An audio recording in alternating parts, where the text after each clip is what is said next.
අපි දන්නවා මේ මහ මැතිවරණය දීර්ඝ කාලයක් පාමා වෙමින් තිබුණු මැතිවරණයක්.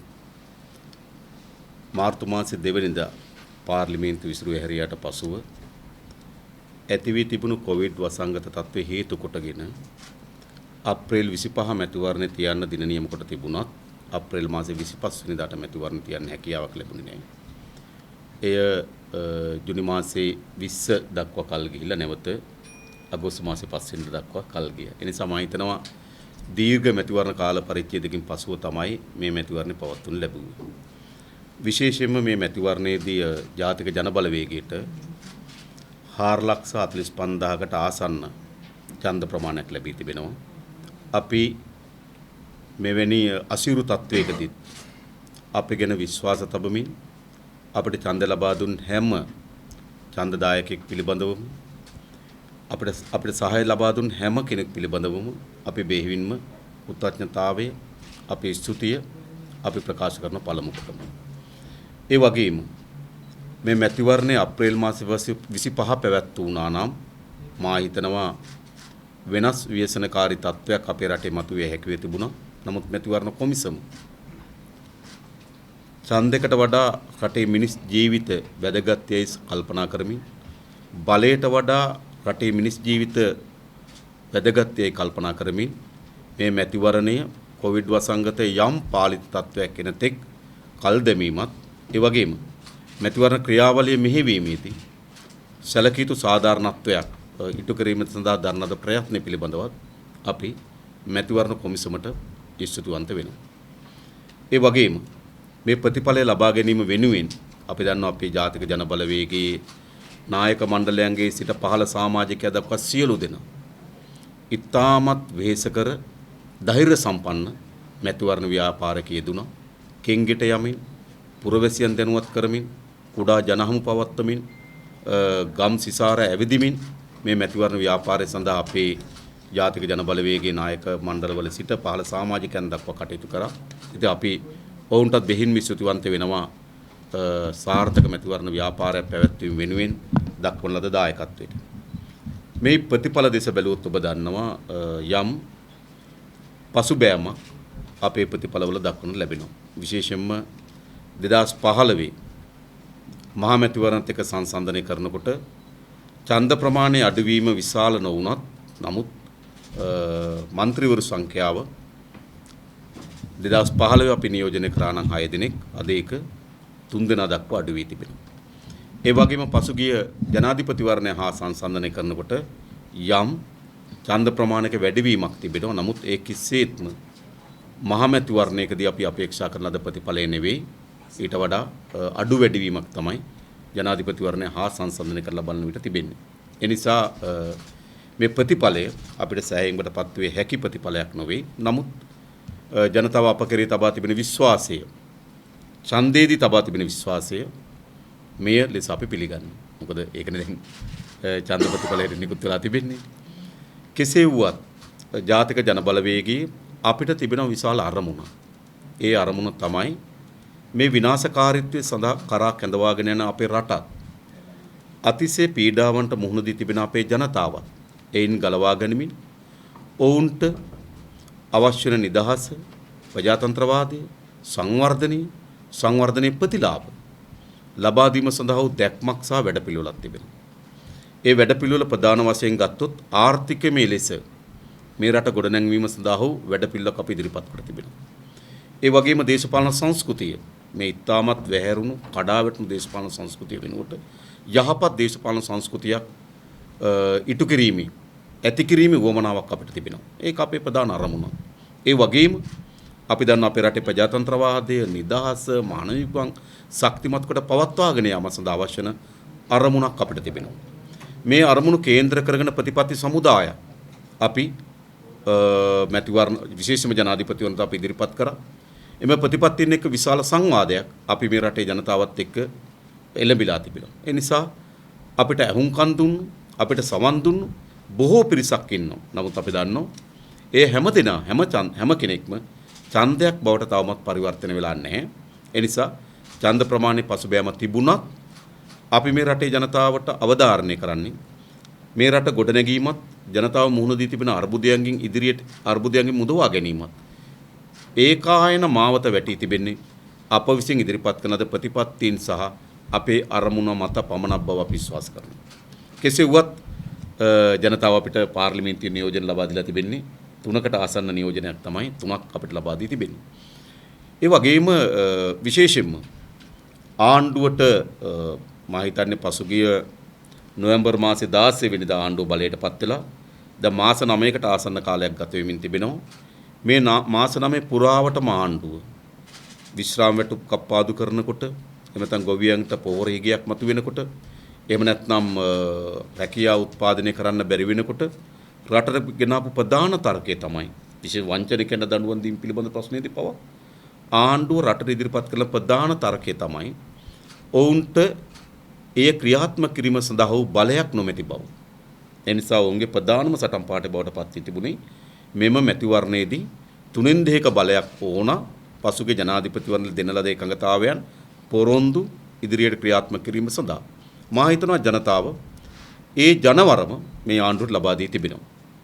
මා හිතන්නේ ආණ්ඩුව සමග සහයෙන් වැඩ කරන කණ්ඩායම් කල්පනා කරලා බැලුවොත් 150 ඉක්මවන ඒ කියන්නේ 3/2 බලයක් ලැබෙන ඡන්ද ප්‍රතිඵලයක් උඩ ලැබී තිබෙනවා.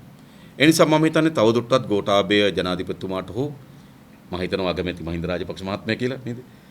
අගමැති මහින්ද රාජපක්ෂ මහත්මයාට හෝ තවදුරටත් ජනතාවට බලය නොමැති වීම බලය නිසා කරන්න බැරි වුණායයි කියන අඳුනාවක් හෝ දුක්ගැනවිල්ලක් ඉදිරිපත් කිරීමට හැකියාවක් නැහැ. මොකද 3/2 බලයක් ඕන අපේක්ෂා කරන ලද බලය ඕන ජනතාවගෙන් ඉල්ලා සිටින බලය ජනතාව විසින් ලබා දී තිබෙනවා. ඉතින් ඒ නිසා ආණ්ඩුව දැන්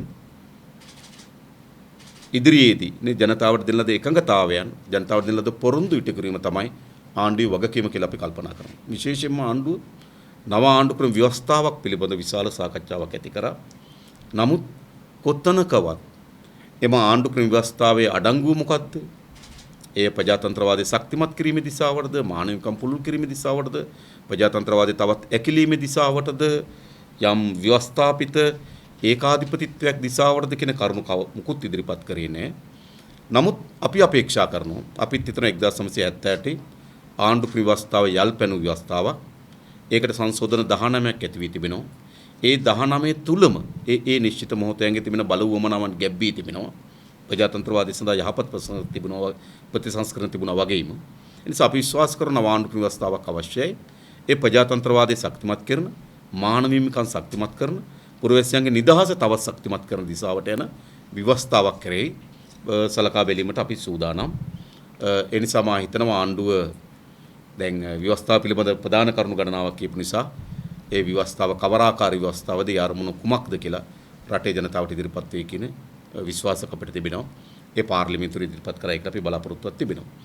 ඊළඟ තමයි විශේෂම ආර්ථික ශාස්ත්‍රය. ඔබ දන්නවා මේ කොවිඩ් වසංගත තත්ත්වයේ හේතු කොටගෙන එතෙක් අපේ රටේ තිබුණු ආර්ථිකයේ තවත් සුවිශේෂී අර්බුද ගණනාවක් නිර්මාණය කරා. විශේෂයෙන් පෞද්ගලික අංශයේ විශාල ප්‍රමාණයකට අද රැකියාව අහිමි වෙමින් තිබෙනවා.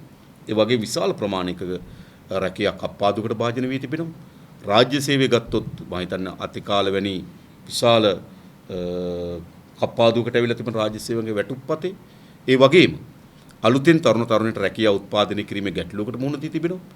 ඒ නිසා මතුවේ හැකි මේ ආර්ථික තත්ත්වය හමුවේ පීඩාවට පත්වෙන ජනතාවට කියන ආර්ථිකී කඩා වැටීම ජනතාව මත පීඩාවක් පත් නොකොට ජනතාවට සහන දෙන ජනතාවගේ උවමනාවන් ඉටු කරන ආර්ථික ප්‍රතිපත්තියක් ආර්ථික ක්‍රියාමාර්ග වලට ආණ්ඩුව යාවි කියන බලාපොරොත්තුවක් අපිට තිබෙනවා. මොකද ජනාධිපතිවරණෙදිත් මහමැතිවරණෙදිත් මෙම ආර්ථික ඇති වී තිබෙන ගැටලුවට වුන් සතුව විසඳුම් තිබෙන බවත් ඒවා හරහා ජනතාවට ප්‍රතිලාභ ලබා දිය හැකි බවත් ප්‍රකාශයට පත් කොට තිබුණා. ඉතින් අපි විශ්වාස කරනවා ඒ පිළිබඳ අවධාරණය කරයි කියලා.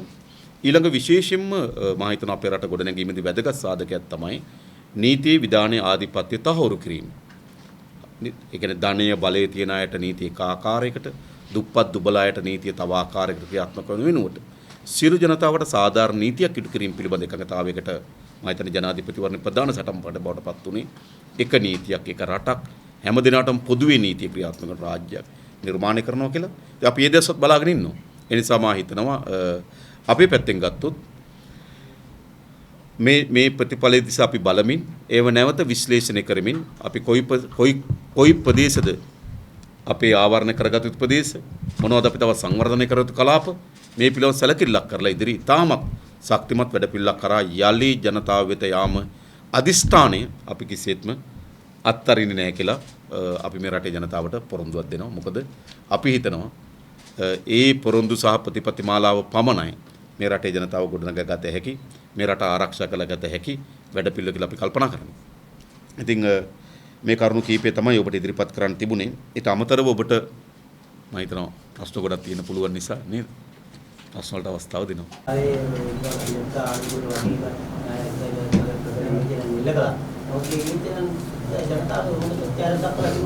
ඔව් විශේෂයෙන්ම අපි ආණ්ඩුවේ පහුගිය මාස 9ක කාල පරිච්ඡේදය පිළිබඳව අපි පැත්තෙන් අපි විවේචනයක් ඉදිරිපත් කරලා තිබෙනවා.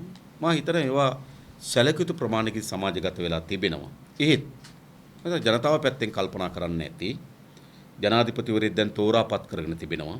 ඒ ජනාධිපතිවරයා විසින් ජනතාවට එකඟතාවයක් ලබා දී තිබෙනවා. Tamanට ශක්තිමත් බලයක් අවශ්‍ය බව මේ ප්‍රශ්න විසඳන්න. ඒ නිසා අපේ විවේචනයට වඩා ජනතාව ආණ්ඩුව කෙරෙහි තබන ලද බලාපොරොත්තුව ඉස්සරහට ඇවිල්ලා තිබෙනවා. ඒකද මාස 9 පිළිබඳ ජනතාවට උනත් කල්පනා වෙන්න පුළුවන් ශක්තිමත් බලයක් නොමැති වීම තමයි. ද ශක්තිමත් බලයක් ලබා දී ආණ්ඩුව කෙරෙහි බලාපොරොත්තුවකට ජනතාව තල්ලු වී තිබෙනවා. ආසන සංඛ්‍යාවෙන් මේ ආඩම් තමයි රැකදී. ඒක උතුමට ඉන්නද ප්‍රතිලක ඔය කාලෙදී මෙතුරා දේශපාලන වේදිකාවේ දේශපාලනකින් තමන්ගේ සංවේදීතාවය ඉදිරිපත් කරලා මනාප දාගන්න තමයි මේකට උතුමට තුන්නද මේ කියන්නේ. නෑ මම හිතන්නේ මෙහෙම ඒ කියන්නේ වේදිකාවේ කවුරු හරි ඇඬුව පමණින් හෝ තව කෙනෙක් බදාගත්ත පමණින් මේ ප්‍රතිඵලය ආණ්ඩුව වෙනස් වේවි කියලා අපි විශ්වාස කරන්නේ නැහැ. මේ යම් දේශපාලන ධාරාවක ප්‍රතිඵලයක්. ඒ ධාරාවේ ප්‍රතිඵලයට අඬන කෙනාට මනාප ටිකක් වැඩි වෙන්නේ නැති. අඬන කෙනාට දුකේ හිතලා තව නේද ඡන්දයක් දෙකක් දෙන්නේ නැති අරුණකොට ඒ සංවේදීභාවයේ විශාල බලපෑමක් මේකට ඇති කරා කියලා අපි විශ්වාස කරන්නේ මේක එක දේශපාලන ධාරාවක්. ඒ නිසා මේකට උත්තරේ තියෙන්නේ ඒගොල්ලෝ අඬනවා නම් ඒ වෙනුවට අපිත් අඬන එක හරි. ඒගොල්ලෝ කොඳුරනවා නම් අපිත් ඒ වෙනුවට කොඳුරන එක නෙවෙයි. මේකට තියෙන එකම පිළියම තමයි අපි මේ රටේ ජනතාවට ඉදිරිපත් කරන වැඩපිළිවෙල ප්‍රතිපත්තිය තවත් ගම්මිත සමාජය වෙත ගෙන යාම තමයි අපිට මේකට තියෙන උත්තරේ. ඒ නිසා අපි විශේෂම ජාතික ජනබලවේගය ඔබ දකින්න ඇති අපි පක්ෂය හැටියට ඉල්ලනකොට හිටපු අපේක්ෂක කණ්ඩායමට වඩා පැතුරුණු ශක්තිමත් නායක මණ්ඩලයක් අපි ගොඩනගාගෙන තිබෙනවා.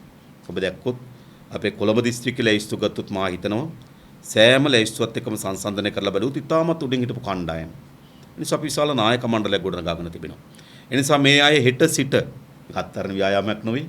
හෙට සිට පුරවැසියන් ආමන්ත්‍රණය කරන මේ ජනතාව ආමන්ත්‍රණයෙන් ගෙන්ගෙට යමින් නැවත මේ දේශපාලන මතය තහවුරු කිරීමේ ප්‍රවේශයට අපි අවතීර්ණ වෙනවා. ඒ පිළිබඳව දැඩි විශ්වාසකින් තමයි අපි මේ ප්‍රතිඵලය පිළිගන්නේ. අලුත් මූලවල නියෝජනය කිරීමක් අපි දැකලා තියෙනවා. මේකදී යම්කිසි වෙනසක් ජනතාවට ඇහිලා තියෙනවද මේ විතර කාලයක් පැවති ක්‍රමවේද වෙනස් කරලා? නෑ ඇත්තටම අලුත් මූණවල් ගොඩක් ඇවිල්ලා තියෙන්නේ පැරණි අය ගිහිල්ලා නෙවෙයි. පැරණි අය ඉතා කුඩා ප්‍රමාණයක් තමයි ගිහිල්ලා තියෙන්නේ. පැරණි අය සිටමින් සංඛ්‍යාව වැඩි වෙනකොට අලුත් අය එන්න එපා. ඒ අරනකොට පැරණි අය ප්‍රතික්ෂේප වෙලා තියෙන එක්ක පරාජිත කඳවුරින් ඒක වළක්වන්න දෙයක් නැහැ. හැබැයි ඉතුරු වී තිබෙන පරාජිත කඳවුරු වල පැරණි අය තමයි. අලුත් අය එකතු වෙනවා ජයග්‍රහණ කඳවුර. මොකද ඒගොල්ල සංඛ්‍යාව වැඩි වෙනකොට අලුත් කණ්ඩායමක් ඇතුල් වෙනවා. එසේ නැරනකොට මම හිතන්නේ විශාල සංයුතිය වෙනසක් ඇති වී තිබෙනවා. අපි බැලුවොත් මම හිතන්නේ පෞගේ පාර්ලිමේන්තු නියෝජන කරපු 225 දෙනාගෙන් සැලකිත ප්‍රමාණයක් මේක විශේෂයෙන්ම රාජපක්ෂ මහත්මයාගේ කඳවුර නියෝජන කරපු 96 දෙනාගෙන් මම හිතන විශාල පංගුවක් මේ පාර්ලිමේන්තු නියෝජන කරනවා කියලා. අපි ඒක බලමු වෙලා නේ. දේශපාලන ඉතිහාසයේ මෙතෙක් එක්සත් ජාතික පක්ෂය ලැබු දරුණු පරාජය මේකට හේතුව උතුමාද මොකක්ද අපි? පහුගිය අවුරුදු 5 ආණ්ඩුවක් ලෙස අසාර්ථකත්වයේ ඉම්මට මේ රට කැඳවගෙන ගියා. එය කොයි පැත්තෙන්ද සාර්ථක කියලා ප්‍රකාශ කරන්න බැරි තරමේ අර්බුදයක් නිර්මාණය කරා. ඒ අර්බුදයේ ප්‍රතිඵල තමයි රනිල් වික්‍රමසිංහ භුක්ති විඳින්නේ. ශක්තිමත් විපක්ෂයක් නැතිව ගැන අපි හිතනවා විපක්ෂ පාර්ලිමේන්තුවෙන් පමණක්ම නෙවෙයි ගොඩ නැගෙන්නේ. ඒ කියන්නේ අපි හිතුවොත් පාර්ලිමේන්තුවේ ආණ්ඩු පක්ෂ වාඩි වෙන කණ්ඩායමක් කරන විපක්ෂ වාඩි වෙන කණ්ඩායමක් තියෙනවා. ආණ්ඩු පක්ෂ විසින් ඉදිරිපත් කරන යෝජනාවලට විවේචනාත්මක සහාය දෙන කණ්ඩායමක් ඉන්නවා. ඒවා පිළිබඳව සාකච්ඡා කරන කණ්ඩායමක් ඉන්නවා. හැබැයි විශේෂයෙන්ම අපේ රටේ අපි විශ්වාස කරනවා පාර්ලිමේන්තු විපක්ෂ කාර්යභාරයට වඩා ප්‍රබල කාර්යභාරයක් තිබෙනවා ජනතාවත් එක්ක ඉටු කළ හැකි. ජනතාවත් එක්ක සම්බන්ධ විය හැකි. ඒ නිසා හෙටත් අපි අසුබවාදයට යනව නෙවෙයි.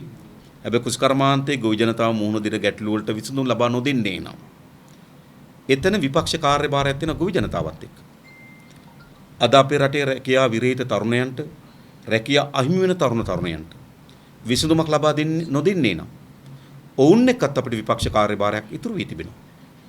ඒ වගේම ඔබ හිතුවොත් පරිසර පද්ධතිය හරහා සිදුවෙන විනාශයන් වැළැක්වීම සඳහා විශාල ජනතාවක් එකතු වෙයි කියලා අපි විශ්වාස කරනවා. ඒ නිසා සාම්ප්‍රදායික ලෙස පාර්ලිමේන්තුවම නෙවෙයි අපි විපක්ෂ කාර්යභාරය සලකන්නේ. ඒ නෙලියේ මහජනයා පෙළගස්සා ගන්න ලද කාර්යභාරයක් භූමිකාවක් ශක්තිමත් ලෙස ඉටු කළ හැකි කියන විශ්වාසයක් අපිට තිබෙනවා. රජිනිවාස මහත්මයා නම් කිව්වා මේ ජනතාව විමුක්ති පෙරමුණේ ප්‍රමාණයක් එනවා නම් තමයි එයා සතුටුයි කියලා. නමුත් ඒක ඉදුන්නේ නැහැ වගේ නේ. ඒක ඒකේ තමයි අහන්න ඕන කොහොමද ඒ සතුටුනේ කියලා. ඉතින් විපක්ෂෙත් එක්ක පැහැදිලි විපක්ෂ හොඳ විපක්ෂයක් ඕන නිසා කියලා හිතන්න පුළුවන් මොකද? ඔව් එහෙම හිතන්න පුළුවන්. ඒ කියන්නේ මා කියන්නේ නැහැ විපක්ෂ මුළුමනින්ම භූමිකාවක් පාර්ලිමේන්තුවේ නැහැ කියලා. හැබැයි විපක්ෂ භූමිකාව මුළුමනින්ම පාර්ලිමේන්තු තුල නෙවෙයි තියෙන්නේ. පාර්ලිමේන්තුවෙන් එළියෙත් විශාල භූමිකාවක් තිබෙනවා කියලා අපි විශ්වාස කරනවා. දැන් ජාතික ලයිස්තු මන්ත්‍රීතුමා සඳහා ඔබතුමාලා නමක් යෝජනා කරලා තියෙනවද මේ විදිහට? අපි ජාතික ජන බලවේගය එකතු වෙලා ඒක තීරණය කරනවා. ඉතින් අපි ලයිස්තුවේ යම් අනුපිළිවෙලක් හදලා තිබෙනවා.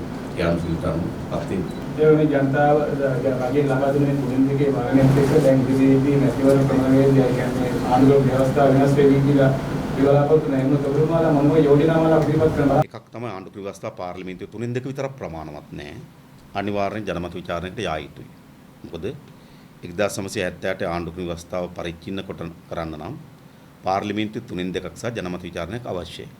ඒතකොට අලුත් ආණ්ඩු ව්‍යවස්ථාව පිළිබඳ අපේ යෝජන හැමදාමත් තිබුණා. ඒක පසුගිය ආණ්ඩුවට අපේ යෝජනා ඉදිරිපත් කළා. විශේෂයෙන්ම ප්‍රජාතන්ත්‍රවාදය සහ ප්‍රජාතන්ත්‍රවාදී ව්‍යුහයන් ශක්තිමත් කිරීම. ඒක අතිශය වැදගත්. ඊළඟ ප්‍රධාන වශයෙන් ගත්තොත් මිනිසුන්ගේ මූලික අයිතිවාසිකම්. මම හිතනවා තාමත් අපේ රටේ රැකියාවක් කිරීමයි අයිති මූලික අයිතිවාසිකමක් නෙවෙයි.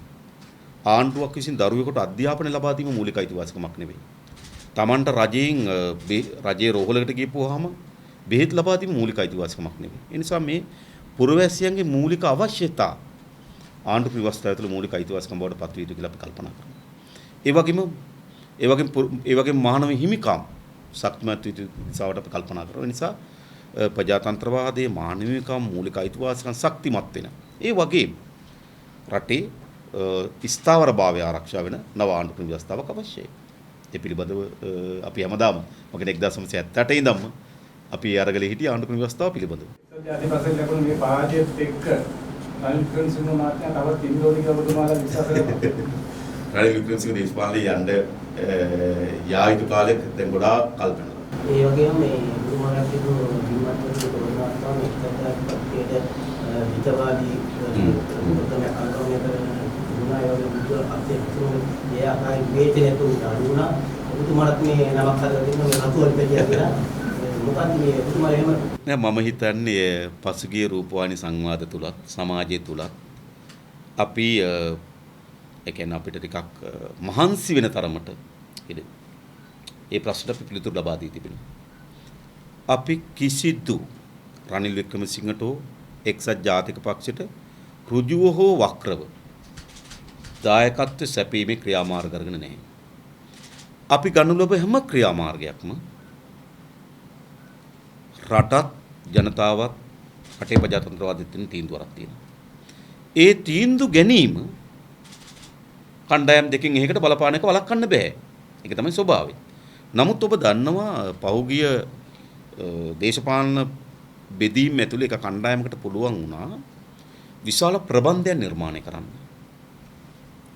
ඒක ඔතන විතරක් නෙවෙයි ප්‍රබන්ධය. තව ගොඩාක් ශාස්ත්‍රවල ආයතන MCC කිව්සම ගත්තත් ඒක ඇත්තට එහා ගියපු ප්‍රබන්ධ නිර්මාණය කරන්න සමත් වුණා. තවත් බොහෝ ශාස්ත්‍ර ප්‍රබන්ධ නිර්මාණය කරන්න. ඉතින් ඒක ඇත්ත ගත්ත පොඩි ප්‍රබන්ධ විපක්ෂයක් අපේ රටේ තිබුණා. ඉතින් ඔවුන්ට පුළුවන්කම ලැබුණා අපි සහ එක්සත් ජාතික පක්ෂ අතර අනියම් ගනුදෙනුවක් තියෙන බව. මා හැමදාම අපි කරපු අභියෝගය තමයි ගනුදෙනුවක් නම් අපෙන් ලබා දීමත් සහ අපි ලබාගත් ප්‍රතිලාභයක් තිය යුතුයි. එහෙමනේ. ඉතින් කාට හරි කියන්න පුළුවන් නම් මම හෝ මගේ පක්ෂ කිසිවෙක් හෝ පුද්ගලිකව හෝ පක්ෂයට හෝ එවැනි ප්‍රතිලාභයක් ගත්ත අවස්ථා පෙන්වන්න කියනවා. එහෙම නැහැ. එහෙම ඒවා කියන අපි නැති වේදිකාවක. හැබැයි අපි ඉන්න වේදිකාවක කවදාවත් එහෙම කියන්නේ නැහැ. ඒ නිසා ඒගොල්ලෝ සැලකිත ප්‍රමාණයකින් සමත් වුණා ඔය ප්‍රබන්ධය ගොඩනගන්න. මම හිතන්නේ දැන් 19 නැවත හැරවීමක්ද එහෙම නැත්නම් නම සම්පූර්ණ ව්‍යවස්ථාවද? ඒ කියන්නේ දැන් ওই 19 කියලා කිව්වට ඒක විවස්ථාවද? එතකොට මේ විවස්ථාවට සංශෝධන ගේනකොට 19න් ගෙන ආපුවත් සංශෝධන වෙන්න පුළුවන් 17න් ගෙන ආපුවත් සංශෝධන වෙන්න පුළුවන් සංශෝධන ගේනකොට විවස්ථාවට. ඊළඟ තමයි වැදගත් දේ තමයි හැබැයි ආණ්ඩුව දිගටම ඉදිරිපත් කරපු දේ තමයි අලුත් විවස්ථාවක් පිළිබඳ තර්කය ආණ්ඩුව ඉදිරිපත් කරා. සංශෝධනෙන් එහා යන. එතකොට අලුත් විවස්ථාවක් ගෙනෙනවා නම් අපි විසින් කියන අද කරුණු තමයි අර කලින් කිව්වේ. එතකොට විවස්ථාවට ඇතුළේ සංශෝධන කියනවා නම් ඒ සංශෝධන වල අභිමතාර්ථ සහ අරමුණු වෙන්නත් ඕනකම තිබෙන්නේ මාර කලින් කියන කරුණුම තමයි. ඒකට ප්‍රතිපක්ෂව නෙවෙයි ව්‍යවස්ථාවට ගෙන සංශෝධනවත් සිදු වී යුතුවන්නේ. නායක හරියට සජිත් ප්‍රේමදාස මහතාගේ කාර්යභාරය ඉටු කරයි කියලා අපිට මතකවත් වෙනවා. මම හිතන්නේ අපි කවුරුවත් හඳාම් බලන්න ඕනේ නැහැ, පුරෝකතන කරන්න ඕනේ නැහැ. ඔබත් මමත් මේ රටේ ජීවත් වෙනවා. ඉතින් අපි බලමු නේද? ආණ්ඩුව කොහොමද? විපක්ෂ නායකවරයා කොහොමද? නේද? අපේ භූමිකාව මොකක්ද කියලා ජනතාවට බලා ගන්න පුළුවන්. ඉතින් අපි කාගෙනවත් පුරෝකතන දෙන්න එක්මන් විය යුතු නැහැ. මොකද සමහර දේවල් ජනතාව විසින්ම තේරුම් ගනීවි කියලා විශ්වාසයක් අපිට තියෙන නිසා. ඉතින් මේ වගේ මේ මැතිවරණයේදී අපි දැක්කා මේ නොයෙකුත් වෙනස් වීමේ ඡන්ද ලබා දීම තමයි දෙයක් අපිට කියන්නේ ඊටු ජනාධිපතිවරයාට පක්ෂයේ තුලදීම කියන්නේ කෝටි පක්ෂයෙන් යෝජනා ගොඩාක් කෙල්ල කරා යෑවිච කෙනෙකුට මේ ඡන්දය දෙන්න බෑ කියලා නමුත් එතුමා මේක කොරෝනාවේ පළවෙනි ස්ථානය ලබාගෙන තියෙනවා මොනවාද? ඔව් අපේ රටේ ඉන්නේ තාමත් සූර කපටි ග්‍රාමීය ජනයාගේ චලනයන් පිළිබඳ හොඳ දැක්මක් තියෙන කෙනෙක් තමයි මෛත්‍රීපාල සිරිසේන මහත්මයා. ඉතින් උට ඒ ප්‍රතිඵල ලැබී තිබෙනවා. ඉතින් මම හිතනවා මෙහෙම ඒ කියන්නේ දැන් මේක අර තනි පුද්ගලයන්ගේ වික්‍රමයන්ට වඩා තනි පුද්ගලයන්ට තමයි ප්‍රතිලාභ ලැබිලා තියෙන්නේ. മന്ത്രിවරයෙක් වෙනවා, වැඩි මනාප ගන්නවා, ලක්ෂ ගණන් මනාප ගන්නවා. ප්‍රතිලාභ තනි කෙනෙක් ලැබුණට මේකේ එක් දේශපාලන ධාරාවක්. ඒ ධාරාවට තමයි මේ තල්ලු වීම සිදු වී තිබෙන්නේ. ඒ ධාරාව ඇතුලේ දෙද ඒකට ගහගෙන යන මාළු ඉන්නත් පුළුවන්, ඒකෙන් උඩු අතර පීන්න මාළු ඉන්නත් පුළුවන්, ඒකෙම ගිලිලා මිය යන මාළු ඉන්නත් පුළුවන්. ඒ ධාරාව. ඒ නිසා ඒ ධාරාව දිස් තමයි අපි බලන්න ඕනකම තිබෙන්නේ. ඒ ධාරාවෙන් පීනාගෙන ගොස් ගොඩ එන මාළු දිස බැලීමේ කිසි පළක් නැහැ. අපිට මේ දේශපාලන ධාරාව තේරෙනවා මොකද්ද කියලා. තුමාලා මේ පක්ෂ එකතු කරගෙන කිසියම් බලවේගයක්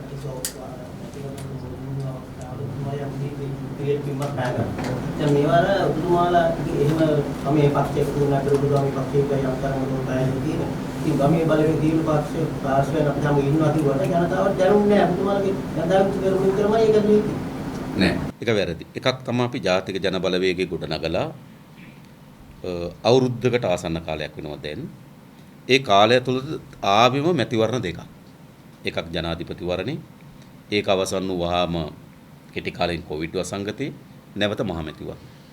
එඳා ජාතික ජන බලවේගයේ ලෙස සංවිධාන ගොඩනගමින් පුරවැසියන් ආමන්ත්‍රණය කරමින් මැතිවරණයෙන් එහා යන දේශපාලනයකට අවතීර්ණ වෙන්න අපිට බැරි වී තිබෙනවා. නමුත් මැතිවරණ වේදිකාවේදී අපි විශ්වාස කරනවා ජනතා විමුක්ති පෙරමුණ ලෙස අපි හිටියන යම් සීමාකාරී රාමුවක ඒක බිඳින්න සමත් වෙලා තිබෙනවා. ඒ නිසා තමයි මම හිතන්නේ මෙතන ඔක්කොම ජාතික ජන බලවේගය තමයි මා ජයිපි අනිත් අය ඔක්කොම මේ සාකච්ඡාව බැලුවොත් ජනතා විමුක්ති පෙරමුණ ලෙස සිටියම විතරයි. මේ අනිත් ඔක්කොම මේ බලවේගයන් කණ්ඩායම නිසා විශාල කණ්ඩායමක් අපි එකතු කරලා තිබෙනවා. අපි විශ්වාස කරනවා මේ රට පරිවර්තනය කළ හැකි. මේ රට වෙනස් කළ හැකි. පුළුල්තම බලවේගය හදනවා. ඒක හදන්න පුළුවන්. හැම වෙලාවම දේශපාලනේ කුඩා කිව්වට වඩා නේ ටිකක් පොඩි සුළි එනවා. සුනාමිත් එනවා. මේ පොඩි සුනාමි ගතියක් තියෙනවා මේකේ. හැබැයි ඒ රළේ ඒ වේගෙන් ආපහු ගහගෙන යන බවත් අපි විශ්වාස කරනවා. නේද? සුනාමිය ගහගෙන කන්ද උඩ රට්ටම ආවේ නෑනේ. ඒක සීමාවකින් නතර වෙනවා. ඉතින් නතර වෙලා ආපහු ගලනවා. ඉතින් එතනදී ඔරොත්තු දෙන දේශපාලන ව්‍යාපාරයක් අපිට වුණා. ඉතින් අපි මේ රටේ ජනතාවට එකක් සහතික කරනවා. ඔබ අප කරේ තබන සෑම විශ්වාසයක්ම අපි ආරක්ෂා කරනවා. අපිට ලබා දෙන ලද හැම ඡන්දයකම වටිනාකමත් හැම ඡන්දදායකයම ගෞරවයත් අපි රකින්න. එතෙන්සේ ඒ පදනමේ සිට අපි මේක ඉදිරියට පෝෂණය කරනවා, වර්ධනය කරනවා, අලුත් බලවේගයෙන් එකතු කරගන්නවා, ගම් නියම්කම් කරා යනවා. මොකද මේ පීඩාවට අසරණ භාවයට පත් වී තිබෙන ජනතාවට වෙන පිළිතුරක් නැති බව අපි දන්නවා. මැජික් දාන්න පුළුවන්, සංදර්ශන දාන්න පුළුවන්. හරිද? අප්පුඩිත් ගායි මොනවද මේ මල් වෙඩිත් පත්තු කරයි. හැබැයි ජනතාවගේ පීඩාවයි පීඩනේ නිදහස් වෙන්නේ. ඒ නිසා මේ දේශපාලනේ වළංගු ජයග්‍රහයිත්ස වළංගු දේශපාලනේ.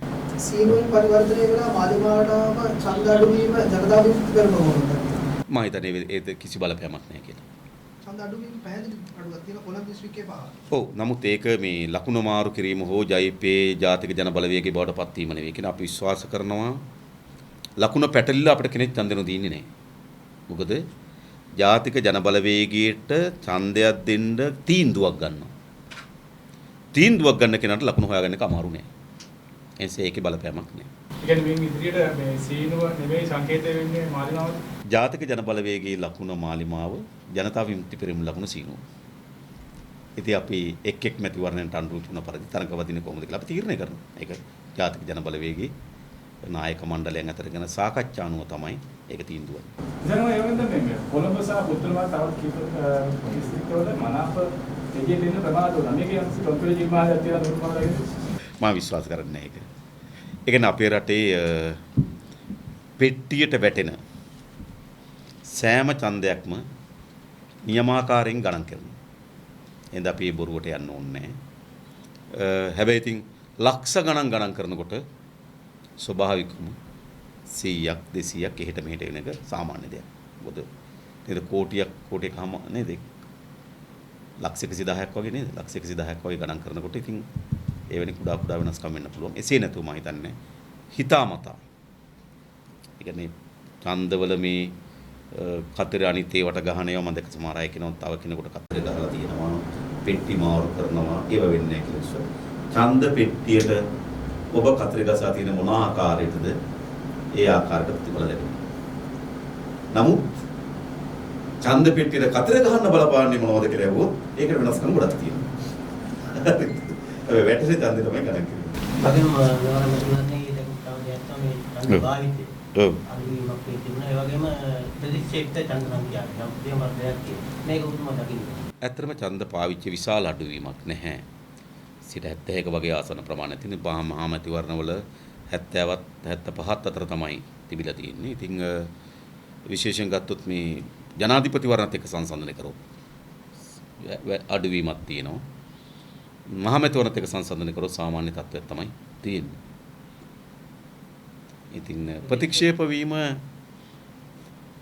හිතාමතා ප්‍රතික්ෂේප කිරීමකට වඩා ඔබ දන්නා මේකේ තියෙනවා මේ ලකුණට ගහලා මනාප ගැසීම පිළිබඳව. ඉතින් ඇත්තටම මනාප වලට කල උඩින් තියෙනවා ස්වාධීන අංකවල අංක. ස්වාධීන කණ්ඩායම් 1 2 3 කීකේ. ඒක බොහෝ අය හිතනවා ඒක තමයි මනාප අංක කියලා. ඒ නිසා මම දැක්ක සමහර අයට ඒක පක්ෂ ලකුණකට කතරේ ගහලා ස්වාධීන අංක දෙකට ගන්නවා. එයා තෝරන් තියෙන 2 කියන මනාප අංක දෙන්න වගේ. අන්න ඒ වගේ පැටලිලි ටිකක් තියෙනවා අරුණකොට. නෑ විකෘතියක් නෙවෙයි. ඒක එහෙමනම් ස්වාධීන 1 2 3 කියනකට වඩා ස්වාධීන ABC වගේ දානවා නම් හොඳ වෙයි. හරිද? නමුත් මේක තමයි තියෙන්නේ. මම හිතන්නේ මේමයි තියෙන්නේ. ඡන්දදායකෙක් ඉතින් ඒ දේ තේරුම් ගන්න අමාරු නම් ඒ ඡන්දෙන් නොගෙනෙන තරමට හොඳයි නේද? මම හිතන්නේ නේද? ඒක තේරුම් ගන්න බැරි නන් නේද? තමුණාරි අපිට අපි හරි නේද? හොඳයි බොන්ස්ටි. Thank you.